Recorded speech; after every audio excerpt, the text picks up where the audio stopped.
دنیا میں جب آپ کے پاس کوئی بڑا عہدہ ہوتا ہے، زیادہ مال و دولت ہوتا ہے، تو بہت لوگ آپ کے ارد گرد ہو جاتے ہیں، لیکن جب وہ جاتا ہے تو لوگ بھی سب ساتھ چھوڑ دیتے. لیکن یاد رکھیں، جو تعلق اللہ کی وجہ سے ہوتا ہے وہ کبھی ختم نہیں ہوتا، وہ مر کے بھی ختم نہیں ہوتا، کیونکہ اللہ کی ذات جو فنا نہیں، وہ جو ہمیشہ سے اور ہمیشہ رہے گی. لہذا اگر سچی نیت سچے دل کے ساتھ اس کے نام کی وجہ سے کسی سے تعلق ہو، کوئی اور چیز نہ ہو بیچ میں، تو وہ تعلق کبھی ختم نہیں ہو سکتا. ہاں اگر کوئی اور چیز ہوگی، جب وہ ختم ہوگی تو تعلق بھی ختم ہو جائے گا. مال کی وجہ سے ہوگا، جس دن مال نہ رہا دوستی بھی نہ رہی. حسن کی وجہ سے ہے، اگر حسن نہ رہا تو دوستی بھی نہ رہی. کوئی اور وجہ ہے، جو ہی وہ وجہ ختم ہوگی تعلق بھی ختم ہو جائے گا. میں اپنی زندگی میں دیکھتی ہوں کہ جیسے آپ سب کے ساتھیوں کے جیسے کالج فرینڈز ہیں، بچپن سے بہت سے لوگ آپ سے ملتے ہیں، دوست ہوتے ہیں، لیکن کیا ہوتا ہے جب شہر تبدیل ہوتے ہیں، ٹرانسفرز ہو جاتی ہیں، جگہیں بدلتی ہیں، تو تعلق بھی ختم ہو جاتے ہیں. بہت کم تعلق باقی رہتے ہیں، عموماً ختم ہو جاتے ہیں. ہاں پھر دوبارہ وہ جب بنتا ہے کہ جب آپ دوبارہ اس جگہ پر آ ملیں یا کوئی وہی کامن مشترک چیز پھر بیچ میں ہو. لیکن جہاں بغیر شرک کے صرف اللہ کی وجہ سے تعلق ہوا، وہ کبھی ختم نہیں ہوا. اس میں کسی نہ کسی طرح کسی نہ کسی موقع سے یاد رکھا گیا. اور اس میں آپ دیکھیں کہ انسان ایٹ لیسٹ اور کچھ نہیں کسی کے لیے کر سکتا تو دعا تو کر ہی سکتا ہے نا. اور کسی کو کچھ نہیں بھیج سکتا، دعا تو بھیج سکتا ہے. اب آپ دیکھیں کہ آپ کو شاید کبھی فوتگیوں پہ جانے کا اتفاق ہوا ہو، کراؤڈز ہوتے ہیں، لوگ جمع ہوتے ہیں، اور میں ہمیشہ جب کسی کی فوتگی پہ جاتی ہوں میں دیکھتی رہتی ہوں کہ لوگ کر کیا رہے ہیں. اور بڑی وجہ کہ بیچاروں کو پتہ بھی نہیں ہے کہ کرنا ہے کیا، کہ اب میت کو فائدہ کیا چیز دے گی، ہم اس کے لیے کیا کریں. جب آپ کو کسی سے محبت ہوتی ہے، ہمدردی ہوتی ہے، جو ہی آپ کو پتہ چلتا ہے وہ شخص پریشان ہے تو آپ بے چین ہو جاتے کہ کیا کروں کہ اس کی پریشانی دور ہو جائے. آپ کو فوراً مدد کرنے کو دل چاہتا ہے نا. جیسے نبی صلی اللہ علیہ وسلم نے بھی فرمایا تھا کہ ایک نوجوان صحابی مجاہد فوت ہو گئے سانپ کے ڈسنے سے. تو صحابہ کرام نے بہت آپ سے التجا کی، آپ دعا کریں، آپ کی دعائیں تو قبول ہوتی ہیں کہ اللہ تعالیٰ ان کو جلدی زندہ کر دے. اللہ تو کر سکتے ہیں، آپ دعا کریں تو اللہ تعالیٰ کر دیں گے. آپ نے فرمایا نہیں، اب یہ زندہ نہیں ہو سکتے، ہاں تم اس کے لیے اب دعا کرو کیونکہ اب یہ تمہاری دعاؤں کا محتاج ہے.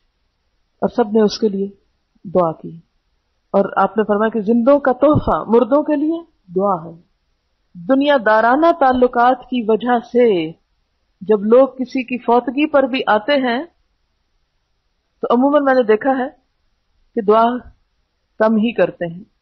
اور اگر کرتے بھی ہیں تو آپ کو پتہ ہے کیا پڑھتے ہیں، کیا پڑھتے ہیں؟ تو اس میں کس کی دعا ہے؟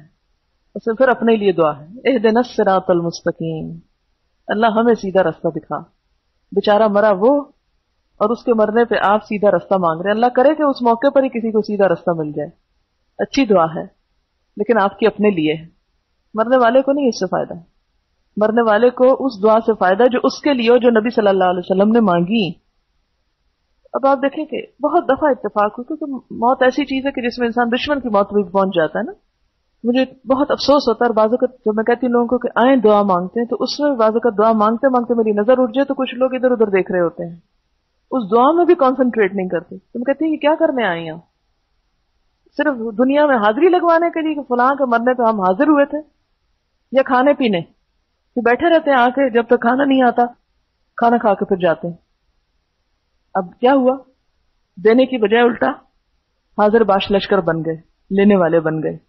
اور یہ اکثریت میں آپ دیکھ سکتے ہیں، اکثر جگہوں پر دیکھ سکتے ہیں.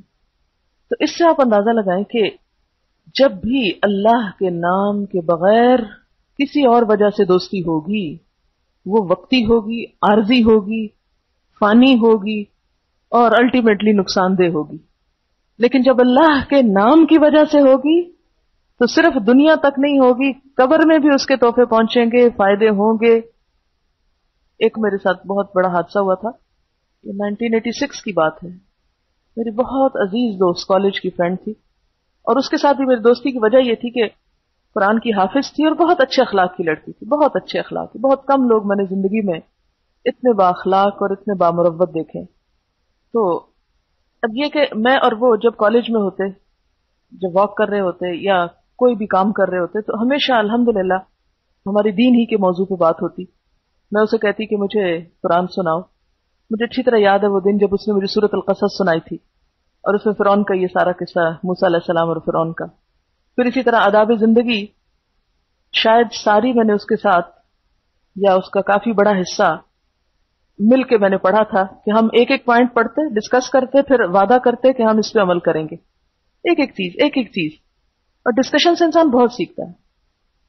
تو ان کے گھر والوں کو بہت اعتماد تھا ہم پر، اکثر وہ ہمارے گھر بھیج دیتے تھے ان کو. اور ویسے بھی ہمارا گھر اس قسم کا تھا کہ جس میں گھر کی ایکٹیویٹیز کم اور دینی زیادہ ہوتی تھی، یعنی ہر وقت کچھ نہ کچھ شغل میلہ لگا رہتا. اور ہمارے والد بھی اس معاملے میں بڑے فراخ دل تھے کہ اور بچیاں آئیں اور سیکھیں، اور بالکل الگ پورشن تھا.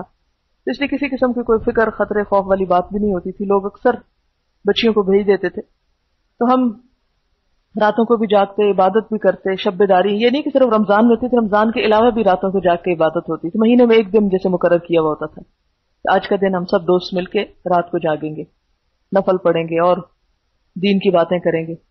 تو اللہ کا شکر ہے ان چیزوں نے زندگی بہت فائدہ دیا. اب تو اتنی مصروفیت ہوگی کہ وہ کرنا بھی محال ہو گیا، لیکن جب وقت تھا تو یہ سب کچھ کیا. اتفاق یہ ہوا کہ میں پی ایچ ڈی کرنے کے لیے گئی بھی تھی.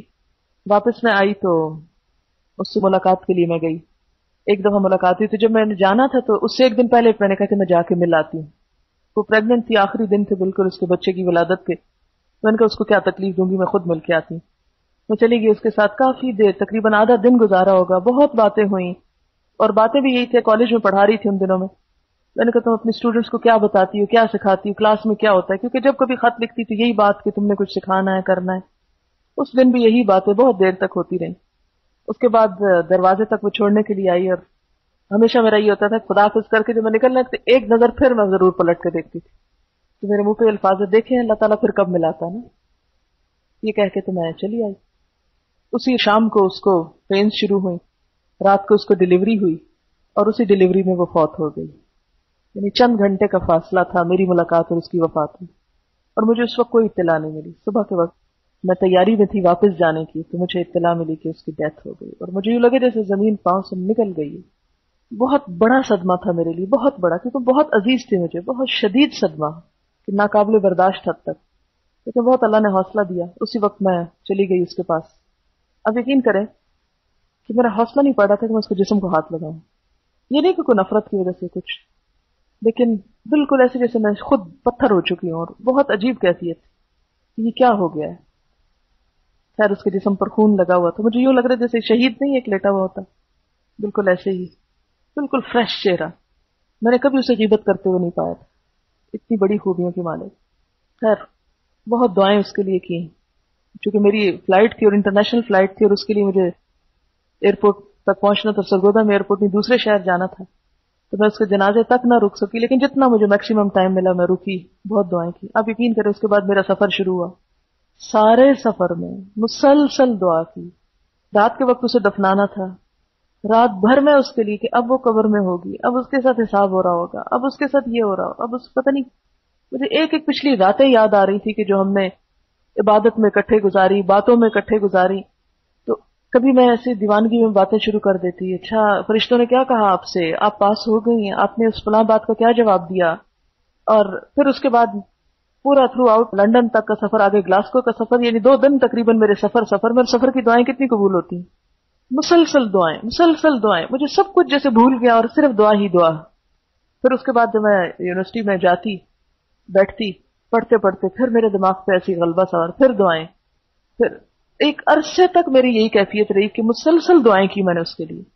پھر میں بڑی دعا کرتی تھی کہ اللہ مجھے خواب میں دکھا کہ وہ کس حال میں، کیونکہ میں بہت اداس محسوس کرتی تھی اپنے آپ. تو ایک دن مجھے خواب آئی کہ ایک قافلہ جا رہا ہے اور اس میں اونٹ ہیں، اونٹوں پہ کچھ لوگ بیٹھے ہوئے ہیں اور اونٹ میرے پاس سے گزرتے ہیں. تو کوئی شخص کہہ رہا ہے کہ یہ حضرت ابراہیم کا اونٹ گزرا ہے، یہ حضرت سارہ کا اونٹ گزرا ہے اور یہ عذرا کا اونٹ گزرا ہے.